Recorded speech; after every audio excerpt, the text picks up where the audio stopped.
grips. Does that look a little better?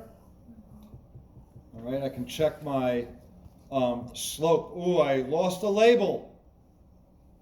Select any pipe or structure in plan or profile. Just right-click, add label. All right. If that manhole doesn't automatically show up, Yeah. How would we do it? Just like reload the profile? Or? Right-click in plan view, and there's a command, draw pipes in profile view. Again, right-click on any pipe or structure, and you have draw parts in profile view.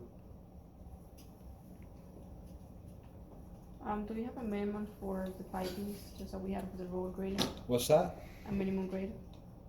A minimum slope Mm-hmm. per RSIS on the sanitary. We usually go by self-cleaning velocity for a lot of things, or you can get away with it if you want to calculate it, but not many people really want to calculate it. I was gonna ask if there's a maximum to reduce velocity. Maximum slope? Yeah. We want to keep our flows less than 10 feet per second. All right? And we can, when we bring them into sanitary analysis or the storm service program, you'll get your velocities on that. All right, again, let's fix this so we can see it. So you add a manhole over there, but what if, you know, you feel like those two right there, it's too many? Can you get rid of one? Yep. Yes, I'll show you that in a second as well. You can easily remove parts and reconnect the remaining parts to other remaining structures. So, as an example, if that didn't confuse you enough, and don't do it in profile, plan controls, all right? Let's say I didn't like that manhole. I could just erase it, and I would erase a pipe too, because I'm not going to connect the two pipes. All right, I'm going to right-click on this, and note that you have connect to and disconnect from part. All right, both of them are here. If you do not see, or if connect to part is grayed out, that means it has two connections. All right? If disconnect is grayed out, that means it's not connected to anything. So these will gray, depending on how it is, but I could now go connect to part and go back to the last manhole, which was all the way over here, right? And watch what happens. It connects, and it also picked up the new invert. But unfortunately that invert, oh, wow. Okay, that still might work, right? Am I more than 10 feet deep here? No. If they're 5 foot grids, right? No, I'm not. What about up here? Does that design look like it would work? As long as I met the capacity, does 0.18% look good? No. No, I probably want a little bit more than that, and I'd probably look at that. But again, my magic grips. Oh, will you stop it? Not you, my computer. I'm sorry. I talked to my computer. All right, 3-1. That looks a little better, right? Believe it or not, that's probably about a self-cleaning velocity on that. 0.35. I could probably bring this up to here, and I could just be doing those grip edits. Again, I told you this is one of the things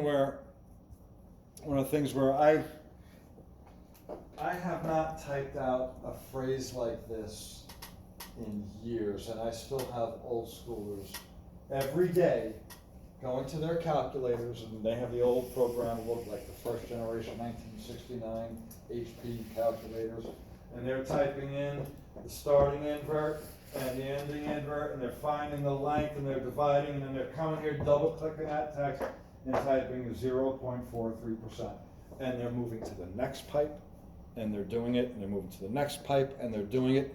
Then they're going into plan view and doing it in there too. If your company is still using lines and blocks and symbols for text, OMG. Because mine still is, and I have the unbearable task right now of teaching our surveyors to use all these things. So that's gonna be fun. So what about the other side? Wouldn't that be too many manholes? Just one section? I could probably get rid of this. It's also And the unnecessary. maximum spacing is not going to be met, I don't think, but I wouldn't get rid of too many. I need these for vertical relief. Right, but those two are basically the same These height. two, this one I could probably get rid of, yes, absolutely. Okay, and that would probably save my client probably about $7,500, which is probably about 1/10% of this project. All right, so storm sewers. Where were we? Yeah. We find the maximum and minimum spacings in RSI. RSIs, yeah. Okay, your storm sewers. You're gonna do the same exact thing you did here. But I don't have to drain to the existing storm sewer. Where do I have to drain to? My detention basin, all right? So I may have a branch coming in here, a branch coming in here, a branch coming in from the cul-de-sac. I've got to get my stormwater to that detention basin. I'm going to use the same tools. Make a new network for your storm. All right? Instead of using a sanitary part list, use a storm part list. And again, find the most appropriate structure. What I want to show you is, no matter what this structure is, okay?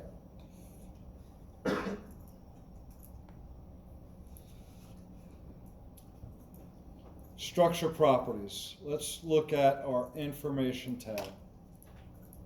Right now, this is set up to report MH. Where did I see MH? Hint, hint, hint, hint. Where did I see number 14? Hint, hint, hint, hint. So what am I reporting here in that label? Description and name, right? That label, pull this description and the name out and put it up there.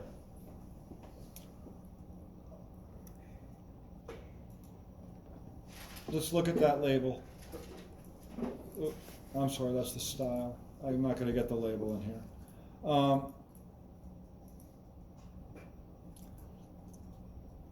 Edit label style. So if I didn't want the 14 in there, does that look like it might be better? Plan description rim instead of plan name description rim?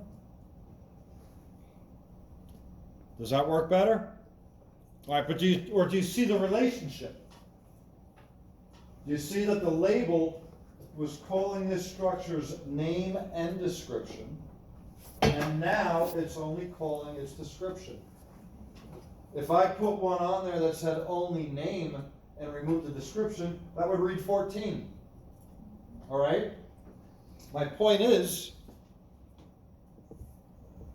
if you use the default Civil 3D part list, you may see that thing come in as 48-inch concentric round concrete cylindrical structure. Do you want to print that?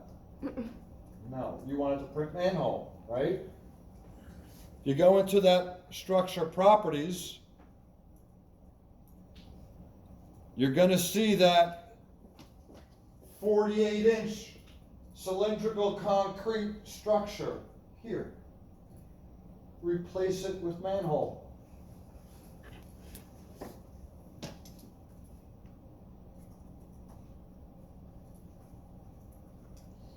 There was one time I went out and we did a job. We had to excavate for a detention basin, and we found a 1943 steamroller, fully intact, buried about 10 feet underground.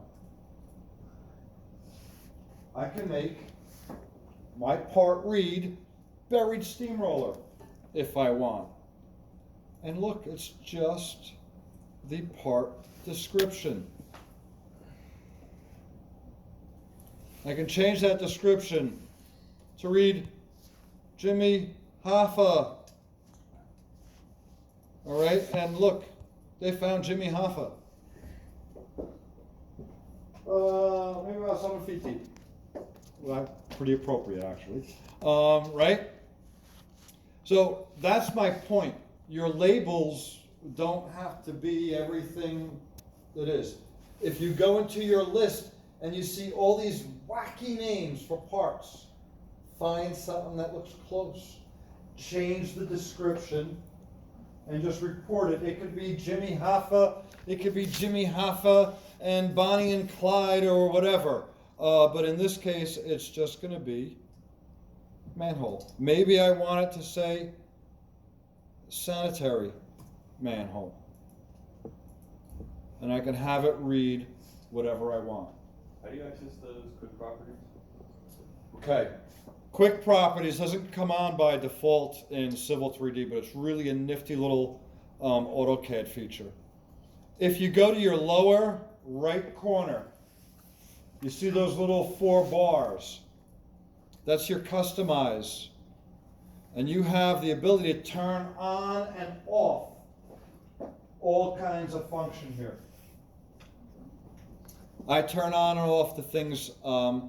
These come turned on, grid and snap. I mean, if I was an architect, a mechanical guy, I'd be using them. I don't use them. I use coordinates.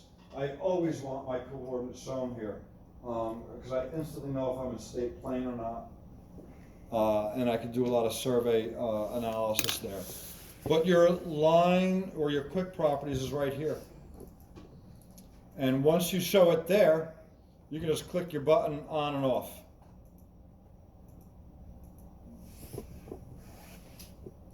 Much like your snaps and your polar, and the boomers will have their ortho down here. All right, I want to move on. So you're good laying out this pipe networks, right? Okay. Let's look at this Analyze tab. Edit in storm sewers. Once you have your network created and laid out, it doesn't have to be perfect, all right? You do want to get appropriate slopes. You want it to drain.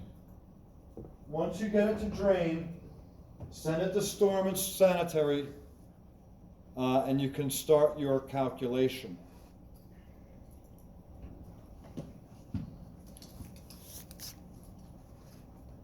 Not caps lows. This is, where's my project? Here we go.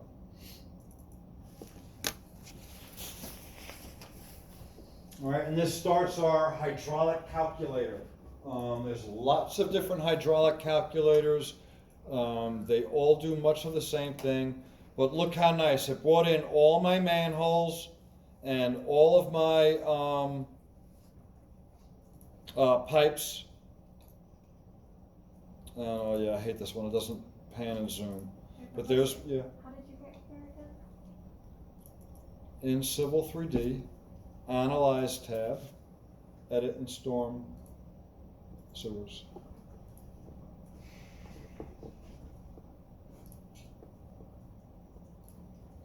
All right, and it opens up the hydraulic program. And I told you this is pretty easy. You've got this series of pipes,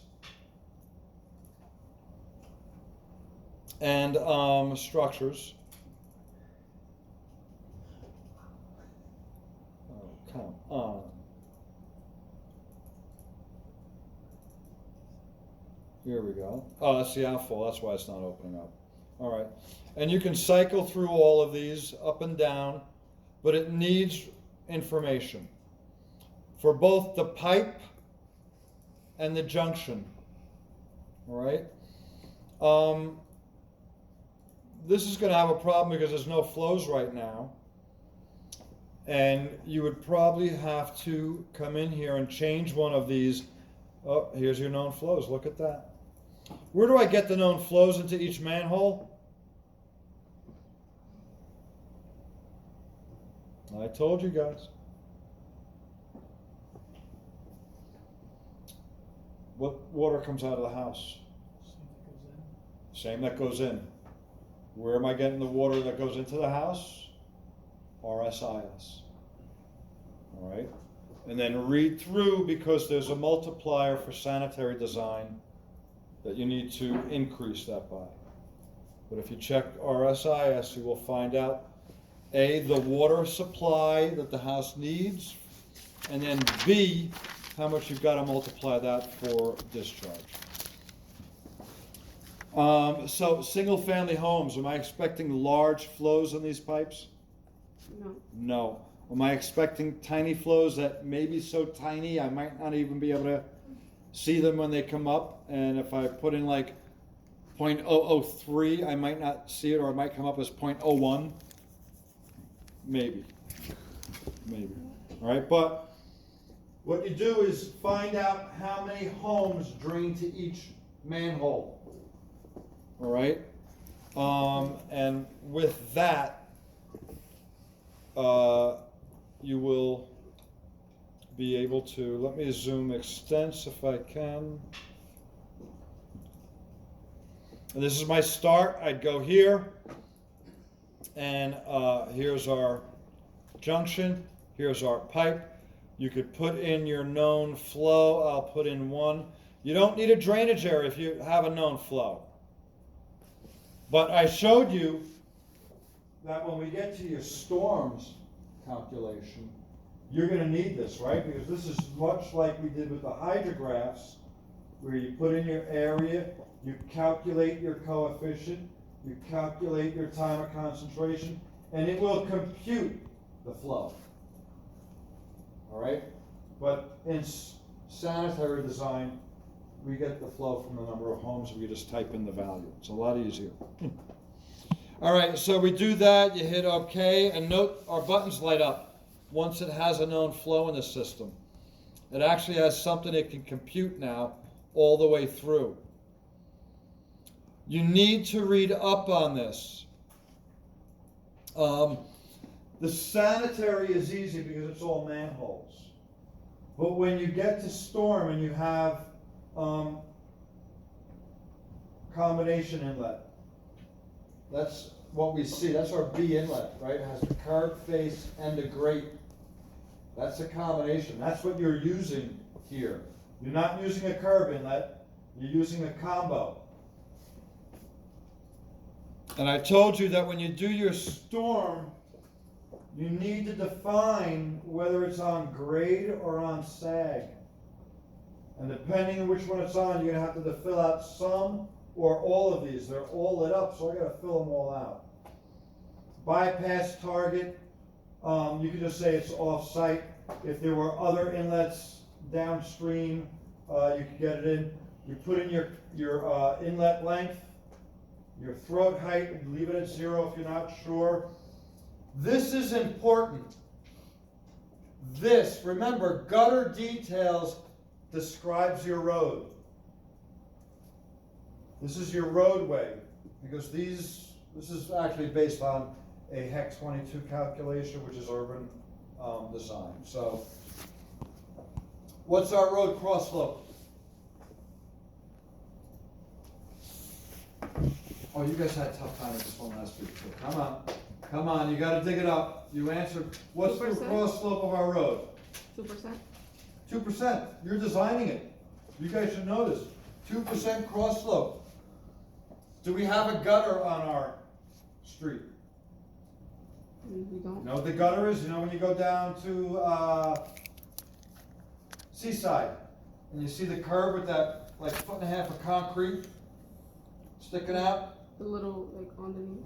It may be, it looks like one piece, but instead of just a concrete curb, you've got a concrete curb and then concrete in the road for 1.5 foot before the pavement starts.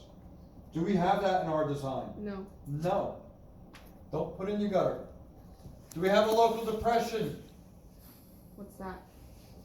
No. I'm gonna tell you, they take the grate and sink it down a little bit lower. Oh. Right? And there are people who do that, and I hate them because I'll tell you, there's some people who have a 6-inch curb, and they go around, they put in 8-inch frame and grates, and what does the pavement have to do? Pitch down and come back up, right? And what happens if you don't stretch out that transition and make it very abrupt instead of stretch it out, or what happens to the cars that drive over it? The hazard. A hazard. And what happens if you're like me driving a roofing truck and you got a trailer on the back with 2 axles and you hit it about 40 miles an hour and you hear scraping all over the road? It means you lost your axle and it's back in someone's grill. And that happened. Yeah, you gotta watch those divots in the road. That's what a local depression is, all right? The gutter width, again, we don't have the gutter. Longitudinal slope, this one's key. What is the longitudinal slope? And I gave you this answer last week too. It's the roadway slope. Go to your profile. It's the grade on your finished ground profile. That's it. So you have all the information to put in here. All right.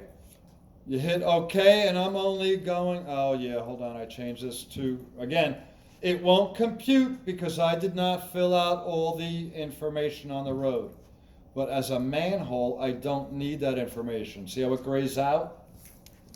Okay. I hit OK. I actually have enough to run this analysis. And I told you, you're doing capacity only.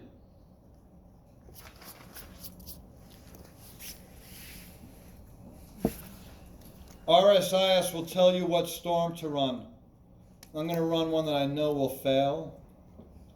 Capacity only, okay. And I hit my results. And here are my results. And I can go around and what do I want to compare in here?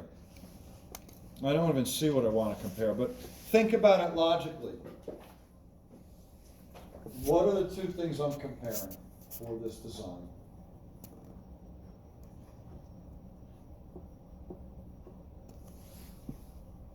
What's coming out of the house? Sanitary flow. The inflow, right? So the inflow goes into the pipe. The pipe has properties of its own, right? Depending on the material and the slope, it can only handle so much flow. Well, I've got to compare the inflow to the capacity. The capacity needs to be greater than the inflow. The inflow you're getting in the storm scenario from the rational method, right, CIA.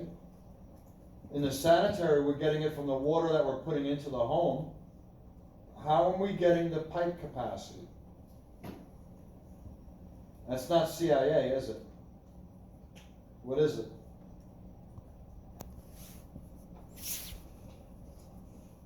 What's channel flow? Oleg is like flipping right now. Darcy Weissbach, Not Darcy. Darcy is pressure, right? Darcy is pressure. Manning, there it is. Not Eli, not Peyton, not Archie, but the Manning equation. All right. So what we're doing in this is we're comparing the Manning equation capacity, which tells us how much flow that pipe can handle based on the slope we have and the material and the amount of flow we're going in. I'm going to tell you, you should have no problem with your sanitary. Storm is where you're gonna see some stuff, right? We're not big drainage areas going in there, all right? In your results, there are not the inlet capacity, because we didn't do that. The calculation, here's our velocity head, our HGLs going in, EGLs, and one of them will show you, here's the flow, and one will give you capacity. You gotta find, one of them will have the flow and the capacity. You could also make your own, this is what I recommend you do, make your own report. And you can customize them up here to show whatever you want. What's the important information? Again, I just told you again. The pipe, flow, and capacity. Those are the two that I need to demonstrate that you make this work. The FLDOT is usually a good one to print out. And you can see here, for storm particularly, it's doing your CIA. It does an additional step, and it does your CAs first, and then does your intensity and puts it on there. But you usually get over here your total runoff, and then your capacity over here, right? And that's how we know if those pipes are sized correctly. All right, so where do we find help on this? Well, you can always hit F1, right? You can always hit F1, and I've taken you through this before. These are pretty good help files. There are the contents, and do I need to read help and documentation? Have I been through enough help files that I don't need help reading help? Yes. Okay. The storm file locations, I may browse previous versions. Am I worried about that? No. All right. Storm sewer projects, I might go through that. Modeling overview. Does that look like a good one? Yes. Does it look very long? No. Line numbering, that looks pretty good. Legal notice. Am I going to read an end user license agreement? Does anyone read an end user license agreement? This one isn't too long, isn't too bad, but it is in there. All right, so running the extension, will I read through some of this? Oh yes. Computational methods, will I read through this? Yes, all right. Where else will I go for help? YouTube, to Google, particularly YouTube. All right. Okay, so what else do we want to do?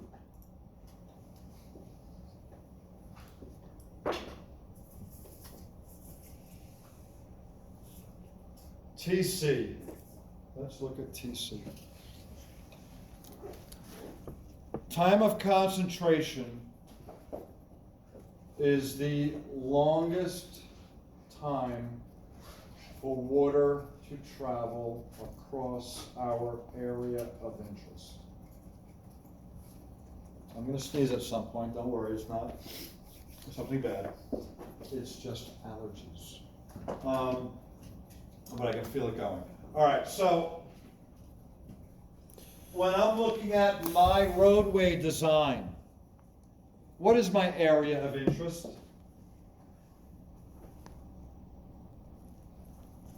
Is this my area of interest? This?